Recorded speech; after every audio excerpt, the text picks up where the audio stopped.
You're tuned in to Community Conversations with the Trio, a weekly show that explores key topics in health, education, politics, and business.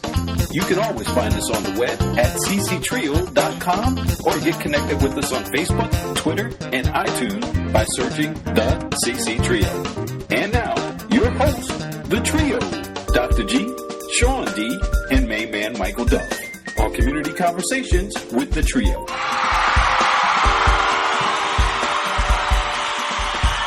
Welcome to Community Conversations with the Trio, Dr. G, Sean D, and my main man, Michael Dove, bringing you great radio from the beautiful Tampa, Florida area, and we thank you for listening. Wait a second. We're not all in Tampa. What's going on? Hey, guys, what's up? What's up, all in Tampa? Yeah, there's somebody who's escaped. Well, I got to get, every now and again, I got to get some rest in there, so... I didn't know they allowed PhDs to leave the county. Well, when you're doing a PhD, it's the stress of it all. Actually, I was doing a paper right during vacation, during the first part of vacation. So, wow. But now we got that in, got that finished, and now just on vacation. So where exactly are you, Mr. Dixon? I'm in the NYC, city that never sleeps. So we're hanging right down in near the Times Square, Koreatown area. So we're enjoying a good time out down here. With we got my wife's family's here, and we visited in-laws and cousins, and was in Connecticut for a little bit. So we doing a little tour before the cold hits. Then we headed right back to Connecticut. So you headed back to Connecticut? I'm sorry, I headed back to Florida. I was about to say. It's actually, Connecticut and New York have weather like Florida usually gets. So they were heat last week. So they were all crying last week, but now it's all good. Oh, excellent. Man, it seems like we need to reintroduce ourselves. We've been so busy. You guys have been just whirlwind busy. What's up with that? What's going on? Man, you the one who came from Canada. Oh, man, it ain't me. I'm trying to be like you two. I mean, you got, Dr. G, he's up in Canada. You left the state. He left the country. He just kept going. Yeah, he's trying to let you know, I can do it one better. Oh, my goodness. Yeah, I don't know if you guys are are ready, man. The school year's starting. Can you believe it? It's already time for school for all of us with children. Obviously, getting the last weekend, just a weekend, just to get the school supplies. We got to talk about that on one of our shows about how education has changed, where before you just sent your child to school with a book bag and some pencils and some paper. Now you literally are buying classroom supplies. Yep. We have about 10 bags of things that we need to take in, just for the kids for the school year. And that's probably something that, is related to just how education is funded and teachers, et cetera. There you go. That's exactly what I was going to say. They keep cutting on the funds for education, and that means parents got to step up and put some money in there on the supplies. So everybody buy 8 boxes of tissues. That's what I'm saying. You get so many tissues, but you got to buy everything. You notice that? Who's crying? So that's what I've been doing. I've been getting ready, trying to also look at different programs related to my PhD. So I've been busy doing that, man. I know what Sean's been busy doing, because every time I see him, he's either in the library, in some secluded, a super secret location, only the NSA knows where he is, writing papers. And so what have you been doing, Dr. G? That's the question. Exactly. Well, I've been a little bit of travel. You mentioned I was in Toronto. Was in Toronto for the NMA meeting, the National Medical Association, which are all of the black physician, their professional group. Had a couple of presentations there. It was a great meeting. It was my first NMA meeting, and I will definitely be going back again next year. Particularly since the meeting next year is in Honolulu, Hawaii. Oh, jeez, come on, man. So I've already put in my reservation to be there next year. Oh, boy. And it has nothing to do with the location. It was just a great meeting. Yeah, I'm sure the golf was great. You went to a doctor's convention? kitchen. Yeah. Meetings from 7 to 7:30. Tea time 8:15. Oh man. You know how them doctors do it.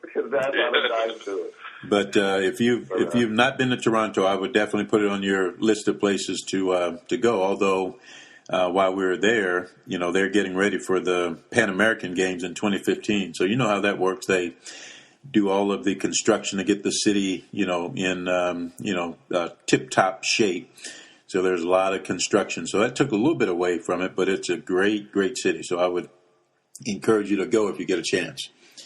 Really? But, Okay. yeah. So, but man, a lot has been happening since we last got together. Of course, one of the biggest stories was the Trayvon Martin verdict, and there have been a lot of things happening since then. But the most recent, and just want to get you guys' comment on this, Jesse Jackson was in Florida visiting with the, what's the name of the group that's at the Capitol, hold up at the Capitol, Sean? Dream Defenders.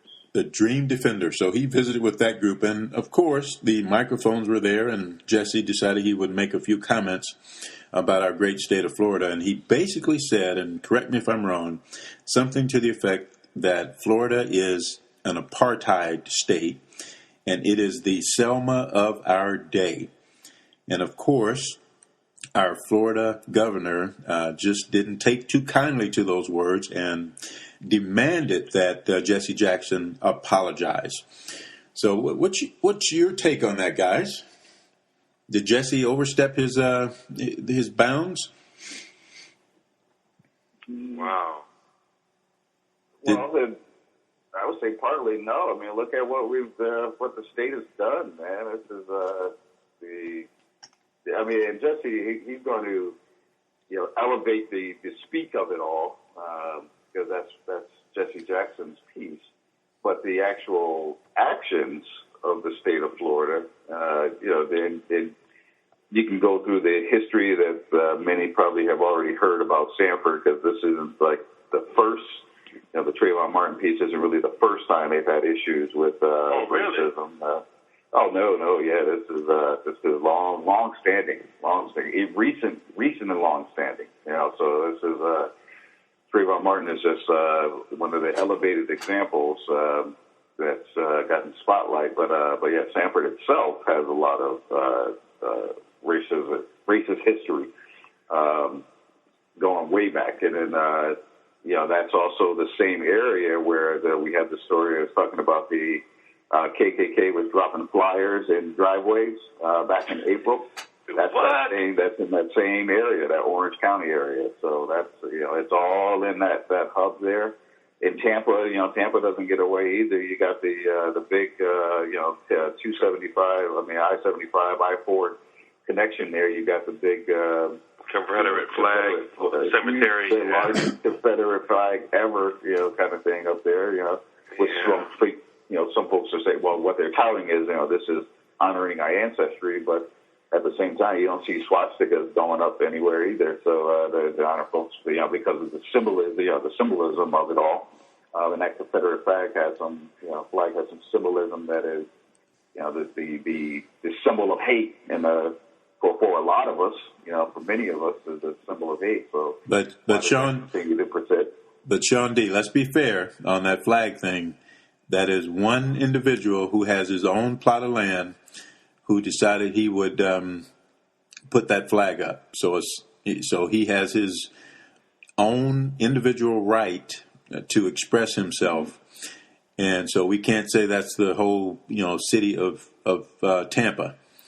So we have to be fair on that. It's in Tampa, and that the fact of the matter is that it still stands there without a lot of folks actually going over and doing anything about it, right? So there's no. But that's it. If that was a swastika up there, you think that would still be up there as long as it has been up there?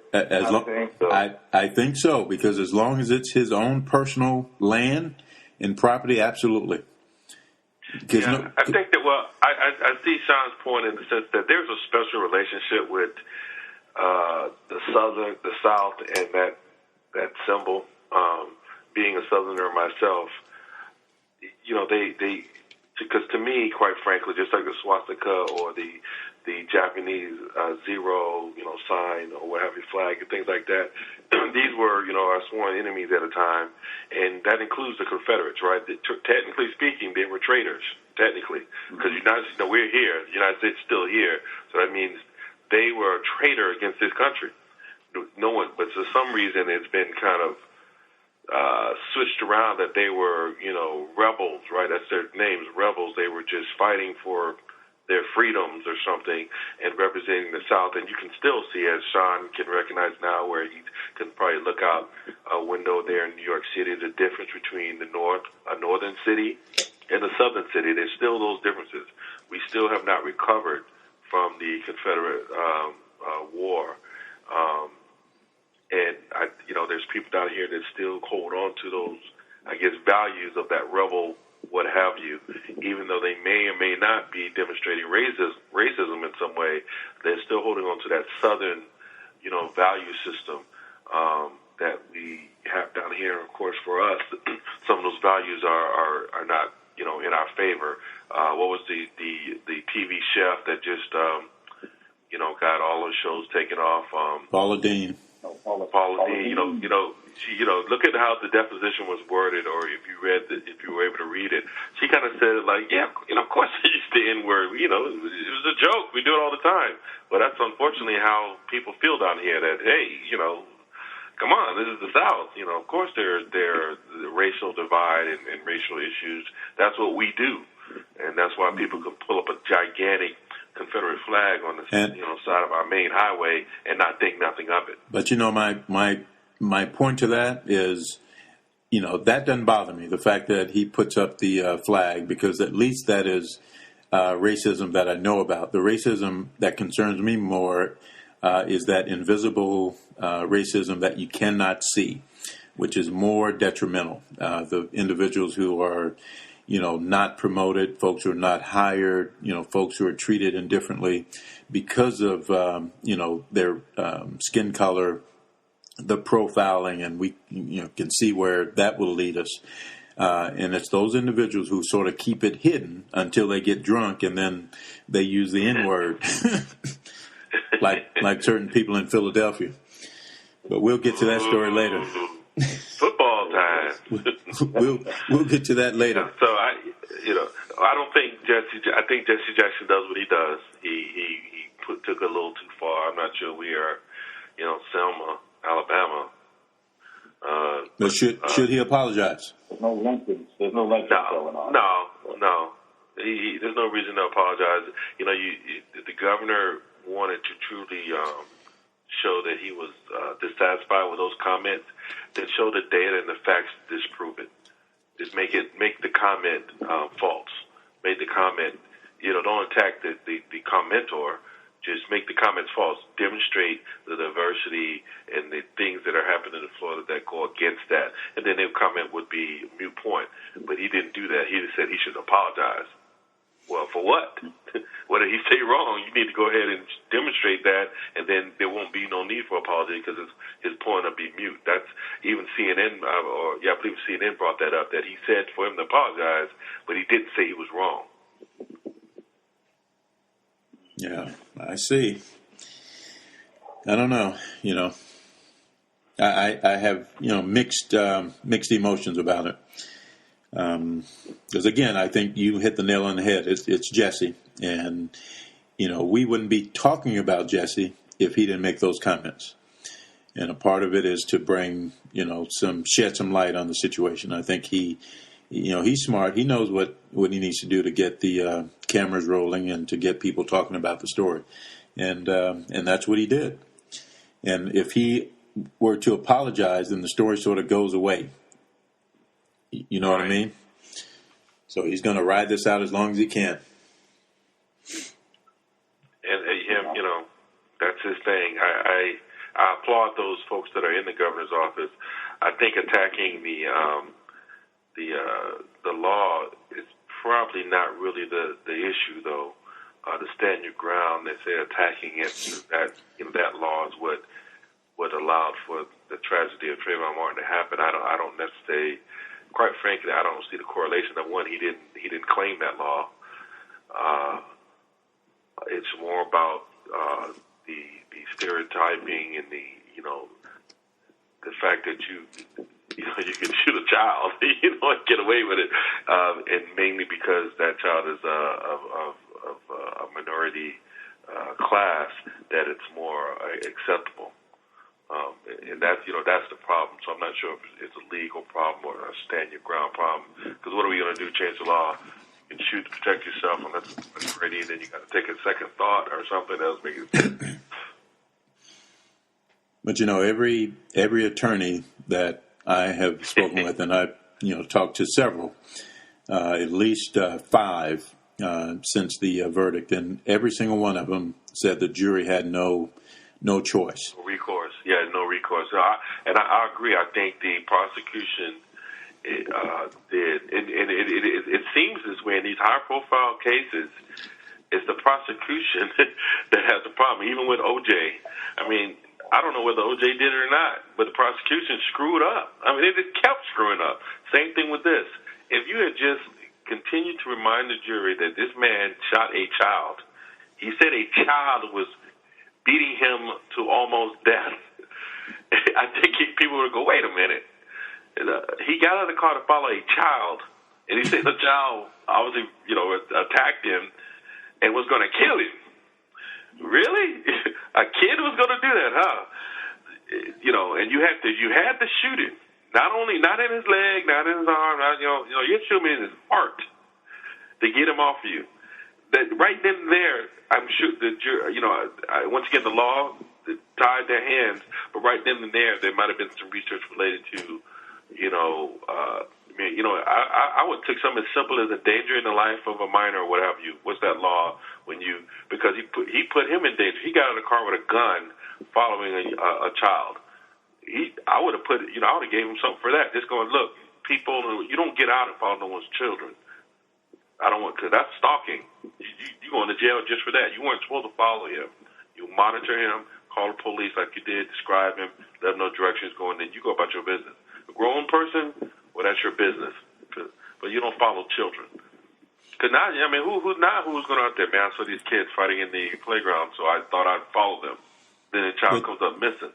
But crazy. The irony of all of this is that, and I think we talked about this before on the show, the irony behind all of this is if he had not killed Trayvon, if he had just shot, pulled his gun out and shot, in the air to, say, get off me, kid, or whatever, he probably would be in jail now.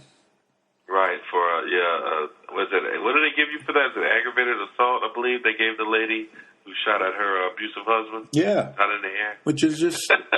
Which is just beyond belief. And I don't know which of you share this with me, but they're saying that folks who have taken, those classes in terms of, getting a concealed weapon, they tell you if you pull it out, you better be ready to kill somebody. I told you that. Yeah. Because they basically, I've heard this multiple times, and from different people, including police officers. Basically, if you pull a gun, not only should you be prepared and most likely use it, but you should kill them. When I say multiple times, I'm talking about dozens from different people, whether they're just from the street or they're officials, that if you pull a gun and use it, you need to kill whoever you're shooting at. And I'm like, oh my God. Yeah. Because if you don't, then, you've seen where people burglarized the house, got shot, and the burglar, sues them. It's crazy. You can't sue nobody you dead. So it's sad, it's scary. It's a scary world we're going into. Yeah. Well, they're having in Tampa on August 17th, they're having a Standing Our Ground for Justice Teen Summit on 17th over at Beulah Baptist Church from 1 to 5 to keep the conversation going, specifically talking to the teens. Because, again, that's the other, the other side of this whole situation here is what do you tell your children kind of thing. I know that's... I have a what's on your mind. I apologize for talking over you, but I have a what's on your mind that I want to upload for that, because that's what I'm concerned with. I grew up with the fact that, you are in danger, you find an adult. But the world's changed, right? Because before you could run to a neighbor's house and neighbor knew who you were, and you could say, hey, this guy's following me or what have you. You can't do that now because people won't open the door. I mean, we saw in the hurricane up in New York where the lady came to the door with her 2 kids, knocked the door, guy wouldn't let her in, 2 kids died, because people don't do that anymore. So now you say, okay, if you can't find, an adult or a police officer or a public place to be safe, we give them cell phones. My son now has a cell phone. You need to call me so I can give you some guidance. If you don't have the phone, you don't have a place to go, then you defend yourself. That's how I was raised. I mean, that's what we were always taught, that especially as a boy, as a man, you defend yourself the best of your case, and you teach them how to punch and kick in the groin and all this, and you fight. You don't just, give up. You don't let them kidnap you, put you in the car, you fight. Yeah. Now I'm scared to say that. And because whenever you start winning, now the guy can shoot you. So now I'm teaching, and I'm dead, I joke a lot, I'm dead serious. I'm having them run. I see, younger son want to be in track. I said, you going to do that too, because I need you to be able to run as fast as you can, because obviously these days, even fighting is not safe for us. You might just have to go to the old school, Harriet Tubman run, and just run to to these safe spots that I told you about as best as you can. At least then you're demonstrating that you are trying to leave the situation, remove yourself from the trouble, and that was, what the stand your ground issues are, that you don't have to, before you have to try to remove yourself from the situation before you can kill somebody. Now you can just stand your ground and shoot them if you want to, if you feel in danger. So it's pretty sad, and I think we should probably have more conversations related to that. I'd like to see what comes out of the Beulah Baptist symposium or related to that. Yeah. Either one of you are planning on attending that?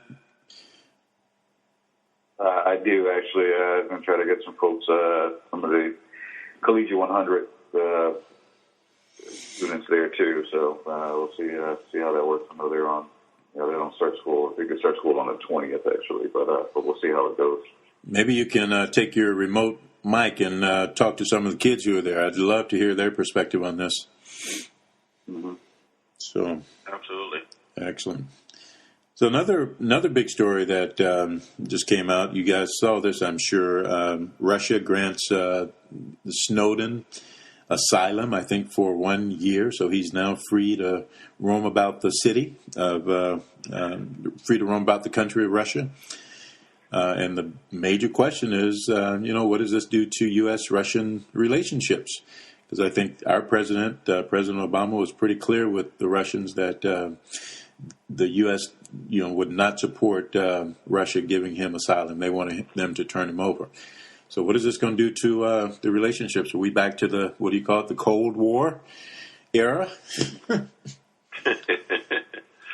not sure we ever left. I think people kind of blew that up because they tore down the wall, and they wanted to support the Reagan mystique. Gorbachev and Reagan, I think definitely did a lot to reduce the tensions between the United States and Russia, but so did Richard Nixon and some other folks with communists like China, things like that. Not like this stuff just happened, but nevertheless, the whole point is, I think it was kind of a smokescreen. Yeah, they tore down the wall. They gave some of their countries back that they were, taken care of. But I'm not sure anything really changed, because Gorbachev was immediately, put the pasture, and next thing you know, if you roll it up 5-6 years real quick, you had Putin, and he's been there ever since. And I don't think he's ever liked the United States. He's former KGB. Remember, we just expelled those 15 to 20 Russian agents that were all up there where Sean is. Sean might be an agent himself. You never know. I heard him speaking Russian one day, but easy. Yeah, he's trying to get a PhD. Why you need to know so much? Why you need to know so much? But yeah, I think it's just I think it's never changed, and that they're just blowing up a little bit, try to get Obama's skin. Because I admit it's not at this time. It's not looking, looking too good for our diplomacy and our ability to manage our neighbors, if you will, the way we used to. You know, they have, I think Obama and Putin have a meeting scheduled in September. A summit. That they're saying now may be in jeopardy. And if that meeting doesn't happen, that's really going to send a very strong message. But apparently Putin is still looking forward to the meeting. So it'll be interesting to see what we do with regards to this. Yeah, we got to stop doing that, man. The last time we did that, remember, I'm sure, you were about 20, 30 years old when this happened, when Gary Powers was shot down. Remember, we were supposed to have a summit then with President Eisenhower. There was a summit like the next week or next day. Gary Powers gets shot down. Of course, Russians walk out of the summit. You know what happened after that? A few years after that, next thing you know, you got a Cuban Missile Crisis. So I would say go to the summit. Whatever you do, go talk to these people face to face, because we don't need them having another reason to start messing with us for some, on the other side of the fence. I'm hoping Obama takes the high road and goes. He knows Putin. He knows Putin's going to try to do this stuff to irritate us, and you shouldn't let that destroy our ability to practice diplomacy. But I don't think our kids, our community, that's a sad thing, that our community is so focused inwardly. We have so many issues here with, the Trayvon Martin, there's so many things going on here personally. I'm wondering how many members of our community are even worried about that or even think about the national items that are going on, like our relationship with China and Russia, the relationship with all these countries in that are having what they call it, with the Arab Spring, Syria, Egypt is still having problems. All these things that we also need to be thinking about. Yeah. And I think you bring up a great point in that they're always saying that our young folks, and not so young folks, tend to be oblivious to a lot of the global issues that are going on that affect us, each and every day. And that we need to do a better job of enlightening our young folks in terms of more of the global issues going on, during their time. So I think you bring up a good point. Oh, what else is going on? Anything else? What about the Cleveland kidnapper? What's his name? Castro, Ariel Castro. Was Ariel Castro? Yeah, Ariel, I believe, yeah. Was sentenced, was it yesterday? And got life without parole, plus, get this, 1,000 years. Yeah, even my daughter was questioning that one. She was like, what does that do? I think it has to do with your ability to get early release or get a hearing. Yeah, to get a hearing for Well, even though it says life without parole, but I think there's still a way around it for like good behavior and all that kind of stuff. So. I mean, why not plus 250 years or 300 years? We know he's not going to live that long. 1,000 years. Just to put it on record, just that he came down might be that for justice. Yeah, it might be that old precedent. Human beings have a habit of just doing what the people ahead of them did. So someone probably years and years ago hit the 1,000 years, and that worked real well. So now they all just invoke it. Because I'm sure there's an actual numerical value that you could do that, 250 years or 100 years or whatever. But everyone just wants to put the 1,000 years because that sounds real cool. Like you'll never get out. Mm-hmm. Yeah, I think that must be it must be a psychological thing. You're right, exactly, because I have no idea. Maybe we can talk to a lawyer or a criminal attorney and go, what is that? Because that seems like kind of silly. Yeah, and I think I think it was Michelle Knight, one of the young ladies who he kidnapped, actually faced him in court. Yeah, I saw that. Which was pretty brave on her part. And I still, me, the skeptic, I still kind of, I don't know. I mean, they're having children that's a lot to go on for 11 years and you don't figure something out. 11 years, you can't figure out I don't know. I just got. Not that he shouldn't be buried under the prison and that they were culpable in any way per se, but geez, man. I mean, in 11 years, I mean, I can dig out. I still wonder, what was going on in the house. They're going to the store, they're going to the park. They're not like they were locked in a basement. I mean, what in the world, man? Yeah, you bring out a good point. It'll eventually come out. There'll be a movie.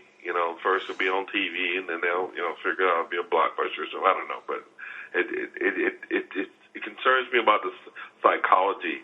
Because remember, they're not the only ones, right? Remember the young girl? It was probably 5 years or so back. They found her after, I think she was in her 20s as well when they found her. And I think he kidnapped her when they were 10. She had like 2 kids. She had living in the backyard or somewhere, and I forgot how someone found them, or something was wrong with the backyard, or someone went in the backyard and found them. I questioned about the. I would love maybe we can get a psychologist on to understand what is the psychology that you are kidnapped, and that every day you wake up you're not trying to figure out how to get out of there. Yeah. And so because after think about 365 times 11 is the days you had to figure out how to get out of a house on the street with houses on both sides of you, cars running down the street every day, and you didn't figure out a way to get out of there. I don't know. I want to understand that, because I would want to prepare my children against that. Not that they did anything wrong, but obviously there's some psychological aspect that I don't understand that we need to also train our children against. Yeah, that's 4,000 days, man. Yeah, I should have figured out something. That's a lot of days. 4,000 days. You get 2 PhDs in that time. So that's how Sean, he doesn't count days anymore. He counts PhDs. He goes, yeah, I could get it. Yeah, you went to law school over there. So sorry. Yeah, well, you know what? It's funny. The topic we were just talking about made me go. I've never wanted to per se go to law school, but I did always figured out, this should be a way that we'd be able to learn the law. Because I realized with the stand your ground and some of these other things that have been going on, I really don't know the law like I think I know the law. I know the basic, tenets, don't steal, don't kill doesn't work. See, that's what I'm saying. I don't understand the law. And there were people there the same way with me. There were people there that said, we have an opportunity to go to part-time law school.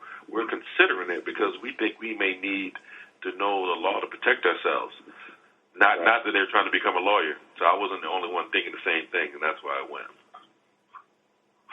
Yeah, well, that's if you get there, maybe you can figure it all out for us and come back and hit us on the show with why that rule exists.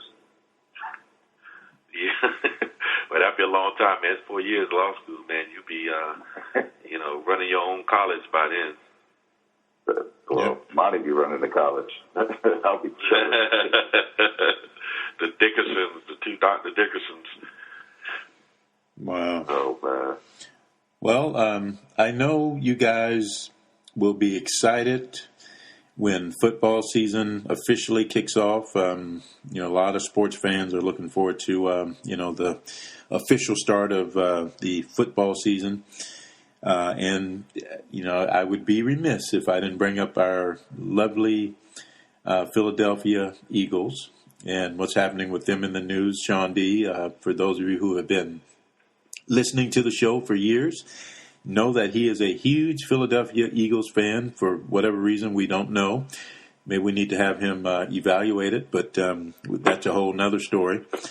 But one of their players, Sean Riley Cooper, was caught on video using the N-word. He was at some concert. I can't remember whose concert it was. Yeah, it was Kenny Chesney, I believe. Okay, at the concert, and he was caught using the N-word.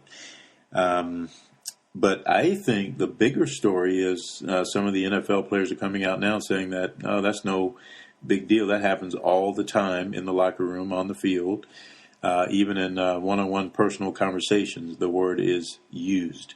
and that the NFL is concerned that this will get out and will just bring about a firestorm of issues.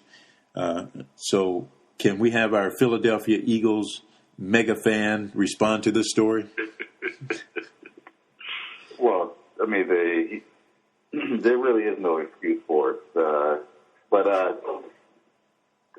I say that, and I say but, because in Philly, unfortunately, there's some tensions there as well. But the term itself has been used so often, that I think everyone feels as though, too many people feel it's okay to utilize, at any time, at any point. So, but I'm not making any excuse for them, to be honest with you. I know the teammates, the team came out and supported them.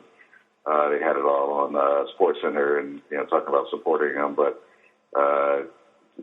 again, it's just that same idea. Well, if you say that, I think someone mentioned it, one of the retired players actually mentioned it, Hugh Douglas, a longtime Eagle. He was saying that if you mention it within, with your friends, then who knows who you really like, what you really like outside of that. So,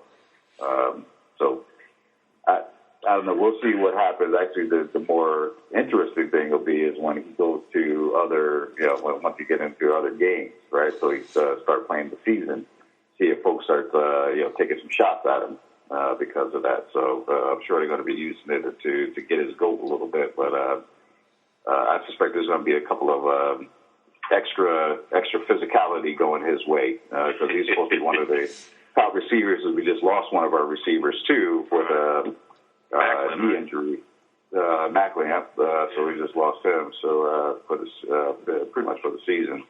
So Cooper was supposed to be the man stepping up in his place to do that. So to be in the major player in the game. But so he's going to be on the field a lot more. That's number one. And then I think then folks are going to want to definitely take some shots at him when he gets out there. Right. Yeah. But now the other side for it is the fact that, I don't know if you saw that, but the actual person had this since June. I know it's not a long time difference, but it was interesting that it came out the day before, pretty much the day before minicamp started. So like literally, you had it in June. They said it was recorded in June. The person waited until the day before minicamp to start. So I'm wondering if it's maybe some plot by the Cowboys or something like that. So take the onus off of them. I wonder if it's a Cowboy fan. See, this out there just because, because they could have caused this ruckus way back when, and then they would have been dealt with for a month. But they waited right until minicamp started. So there's a larger plot there, no doubt. See, blame the Cowboys. Blame the Cowboys. Absolutely. But the other interesting part about this, and we have talked about this as well in the show, and that is everything now can be captured on video recordings because everybody has a cell phone with the doggone camera on it, and people have not seemed to picked up on that yet. That anything you do and or say has the potential of being captured, which is just amazing, just absolutely amazing. Because remember the Justin Bieber, what did I call him, Bieber, Bieber issue where he was caught, urinating in the restaurant somewhere in the back of a restaurant, and not understanding that all this stuff is you can capture this stuff. It's crazy. Yeah, I'm hoping that, well, maybe hoping is the wrong word, but I'd imagine this is going to be kind of our new normal. I actually thought reality TV would be, going down right now. It seems like it's holding on steady, and they're coming up with goofier and crazier, more shows. But I think this is just our new normal. This is just how society is going to be, and eventually these things won't be so newsworthy, I guess, because unfortunately, we'll be seeing this craziness all the time. I kind of question, though, we go back to the infamous N-word and use of it, and, black people using it, versus white people using it, etc. I think they were saying that he was using it in anger, also, while drinking, and that's why there's some people who are forgiving him. And I just felt, and I kind of concur in the sense of the word is a tool to me. It's something. Words are tools, right? That you communicate, and when you want to communicate something, you find words to give not only the communication for the listener to understand, but give them the emotion behind it. And so you find these words, sometimes the N word or whatever, to demonstrate that you're not happy. And we can continue to, it's like the Confederate flag on the other side. I can't stand seeing that Confederate flag every time I drive on I-4. I can't stand it. I actually have had dreams of these. Oh man, it was a way we can just go get that thing. But from their side, they're like, hey, it's a flag. It's what have you. What offends them doesn't offend me. What offends me doesn't offend them. So what do we do? In order to live together, we need to kind of learn to deal with it. I think we kind of push the N-word a little. I know. I think we kind of push it a little too far because we, as our culture, we need to get ourselves together before we start, jumping on people for using words that we use way more than that. I'm sure that we've, the brothers in that locker room have said the N-word way more than he will ever see it, ever in his life, ever. They're saying it now. So, all this, oh my God, I go back to what you were saying, Sean, in the beginning, that it just opens the door to demonstrate that where did he hear that word? Did he hear it, in some back country, house somewhere where he grew up, or did he hear it in the locker room and he just repeated it in anger? Did we teach him that word? This happened with another player in Carolina. I can't think of his name right now, quarterback, where he hang with and I've seen this happen in my life, hang with the brothers and is in this and in that and you this and in that, and the white guys hang along, so he want to hang too, so he throwing an in too. And everybody kind of stop and go, hey, well, you can't do that. We can do it, you can't. And he's like, my bad. How many times did that happen? So I don't know. But I'm kind of desensitized. Yeah, but I think, I don't think that's, an excuse for people to say, well, you use it. I'm going to open the door so that I can use it. Because the analogy I would use is that, if there's somebody out there talking about a family member, just say they're talking about their mom and talking really bad about their mom. That doesn't give you the right, even if you know her and know exactly what he's saying is correct, give you the opportunity to then talk about, the person's mom. It just doesn't happen. That's off. I talk about my mama. You can't talk about my mom. Exactly. Yeah, I guess you're right. Exactly. Just because I do it, you can't do it. I guess you're right, but because the difference between that and what you're saying, I concur. I agree. Is that now you're talking about man's job? We sometimes forget the NFL is a business; it's a job, and we're intermixing now. That rule about I can talk about my mama or I can talk about my family, or I've seen that where I can talk about my brother, but you can't. I've seen that. I've experienced that, and even probably said it myself. But that's on a personal level. When we're dealing with work, work related things, that there's no law about that. That's just what you call it, a social convention that, people close to you don't talk about people's mamas. I train my kids, you don't ever talk about anybody's mama, because that'll get you killed, And get you in a world of hurt very quickly. So I guess you're right. The N-word, maybe that's a better way to describe. Maybe you hit the nail on the head, Dr. G. A better way to describe the N-word is that's our baby. Yeah. That the N-word belongs to us now. And we can talk about the N-word, but you can't. Maybe that's the way to explain it and understand why there's so much vitriol when it's being used. Because, I saw the clip, and I was like, holy, he's going to get beat down in the locker room. Because he was, he's talking to anger like he can go fight these ends. So I'm thinking, he misused, he not only used the word, but he used it in such a poor context. Someone needs to probably have someone's gonna have a chat with him out there on a 30-yard line. I'm sure. Ooh, I can't. If you didn't see the clip, yeah, he kind of owed that one. I did not support violence. I'm not saying someone should go out and try to hurt the man, but from a street perspective, he's got something coming to him. From a street perspective, it's in the street world. He had no business even talking. He didn't have to call those guys out their names. He was angry at those guys. He could have said, "I'm gonna fight those guys. I'm gonna get those whatever." He used the N-word, specifically. So we'll see what happens. I was really looking forward to seeing what the Eagles were going to do this year with the new coach. And now you got Macklin down, and now you get this mess. So I'm trying to get it back to the football thing. I'm kind of disappointed that maybe we're going to see another lackluster year from y'all conference with the Giants and the Eagles and Dallas all kind of in this weird kind of, the Redskins. Now the name Redskins is coming up. We got to change the name. That name is racist. It's like, oh, Lord, the whole, what is that, the NFC North? What is that called? The NFC East? East. Yeah, East. I mean, I don't know. Y'all in a whole lot of hurt over there. Because every team got some kind of problem. But I can. Well, that's the East. They keep problems. Has long been the toughest league in the toughest division in the whole NFL. So. I definitely support that. Well, I cannot wait. A lot of rivalry. Hey, I cannot wait until October 20th. That is when Dallas plays Philadelphia.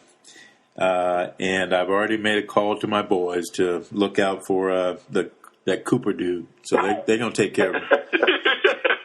You put your hits out on them over there? I already made some calls. You going to put a hit out on them? Oh, yeah. Yep. So, and Dallas is at Philly that day, so. Oh, Lord. Mm-hmm. Yeah. I mean, I just came from Philadelphia. That's an interesting city. Mm-hmm. I can see race relations there not probably being the best. Yeah. Well, guys, we're about to run out of time. There's one other story that I hope we can pick up next time we get together. We may not have time to pick up on it today, but I was in Toronto at this conference and I heard a presentation, and this person was talking about the military and some of the health issues that are going on with our veterans. And one stat that they talked about, which just blew my mind, was that 22 veterans each day commit suicide. And if my math is correct, that's about 8,000 veterans that die from suicide each and every year. I don't know about you, but when I heard that, I was stunned, was absolutely blown away, which is crazy. So hopefully we can, I don't know if we have any connections from folks over at MacDill or even some veterans who we might be able to tap to help us out with this story, because we definitely have access to a veteran. I'd love to get Charlie to talk about that, Sean Dixon. Charlie Bryan is a member of the 100 Black Men of Tampa Bay. He's our membership chair, and he's a Vietnam veteran. I think he has a Purple Heart. Oh, wow. We need to get... Yeah, he was shot in Vietnam. We need to get him on. Me and him mentored in St. Petersburg together, and one day he actually brought in his photo album from Vietnam, and we sat with our mentees, and he went through the photo album and talked about his days in Vietnam. And I was, you have to hear the stories. It's amazing how you see the movies and things, to hear someone talk about it in real life. Sitting right next to you with a Purple Heart tag on his car, it's something to understand that it takes some mental fortitude beyond anything that I think most of us can understand to get through something like that, and not only get through it and just get through it, but then have a successful life as he's had and continues to have. So I think we should probably get him on, John, and maybe get someone younger as well. I'm sure we can get some younger veterans on. I got some contacts there. So maybe we put that on the agenda, Sean D., for one of our upcoming shows, see if we can get that scheduled. I think it would be great to have that conversation, because I had no idea. And they talked about a lot of other issues as well that's happening with that population. They're calling them the invisible population. The invisible community. So that would be great. All right. I know Sean D is, trying to get out of here, and I know you have something else going on. You guys are just so busy. You're men after my own heart. Keeping it real, keeping it going, getting it done. I was having breakfast with Jay-Z and Beyonce, and he'll probably... Jay-Z's... Speaking of Jay-Z, that album, that Magna Carta, Holy Grail, his latest album, that sold, million, Samsung bought all those copies. Yeah. One of his worst albums ever, one of the worst ones. I got it for free, and I'm deleting it. That's how horrible it was. No! So, just putting it out there for everybody else. So, that little 20-minute commercial he did, I was like, man, I can't wait to get a hold of this album. Yeah, it's he's saying nothing about nothing. Yeah, it's nothing about nothing. No, you didn't. Straight from Sean D, ladies and gentlemen. He gives 2 thumbs down for Magna Carta. Well, Sean, horrible. Well, since you're doing reviews, what about the new Kanye West? What does he call himself? Yeezus or whatever? What does he call himself? Yeah, something like. Well, yeah, I think it's Jesus. But I haven't heard too much on that album yet. But Kanye, I'm a little turned off by him. To be honest with you, I know he's had some issues. He's probably still trying to find himself and everything. Maybe his new child to help him find the light or something. But when his mom. He was headed down a slippery slope, but when his mom passed, I think he just toppled over on that slope there, and hopefully he finds his way back to.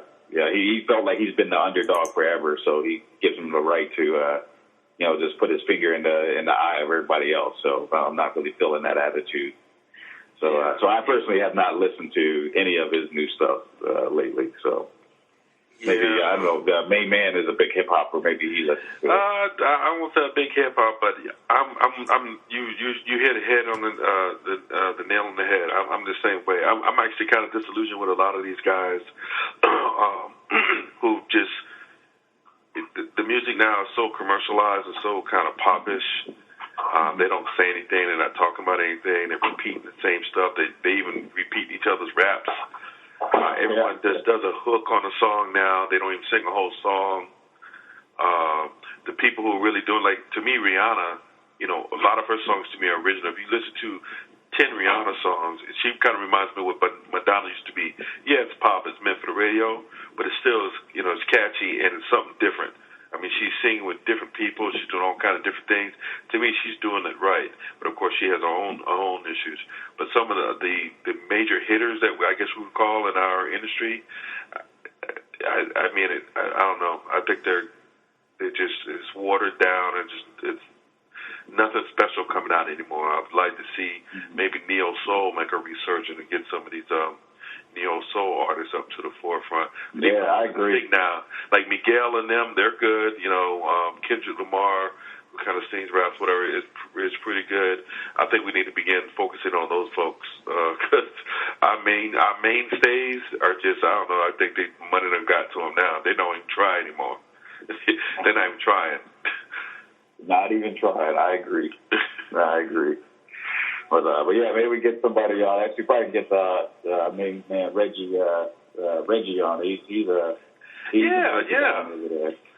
we can do that. So it looks like we got some exciting August shows. Then we're going to have the military show. We're going to have. I would love to get some legal perspective show related to the Stand Your Ground and what happened to Bill Baxter. And I can definitely get. Reggie Gray back on to give us the landscape of hip-hop because he definitely keeps up with all phases of it, including the underground hip-hop that we don't know about that the real hip-hop folks actually listen to and are enjoying. The places where Talib Kweli came from and Mos Def and some of those Common came out up from before they became all famous and everything. That conscious. Yes, thoughtful. Actually writing like a PhD. It's actually lyrics that put together, words that put together to make sense. So how about that? It's some research. Well, anyway, so we have to hit that on another day. Yep. And I'm disappointed. You don't ruin my day, man. Tell me Jay-Z's album ain't good. I've been waiting on that. Man. Yeah, don't. I'll give it to you. I'll transfer it over to you. It's horrible. You act like it's a virus. It is. Well, that's what I was about to say. I may not want to give it to you. I want you to be affected by that kind of stuff. I need you on point. You know what? We're going to play it next time we play golf and let Dr. G give us the final. You know, if it takes his game off track, then we know it's terrible. There you go. Yep. Absolutely. Absolutely. All right, guys. It's been real. It's been real fun. Yep. All right, Sean D. Be safe in New York City. New York. Big city of dreams. New York. I won't even go there. Thank you. I was going to do a little Alicia Keys for you, but I forgot the words of the song. Yeah, we all know what you were trying to do. Hey, I hope you didn't pack your Philadelphia Eagle jersey. Don't wear that in New York. Please don't. Wear it in Tampa. Don't wear it in New York. No, I was sitting next to a Giants fan on the plane here, so I kept my mouth shut, though. All right, folks. Thanks for tuning in to Community Conversations with the trio, Dr. G, Sean D, and main man, Michael Dove. We'll hit you up next time. Peace. Thanks for listening. We hope you enjoyed another edutaining episode of Community Conversations with the trio. To keep the conversation going, stay connected with us by visiting cctrio.com and following us on Facebook, Twitter, and iTunes by searching The CC Trio. Community Conversations with the trio, Dr. G, Sean D, and main man Michael Dove.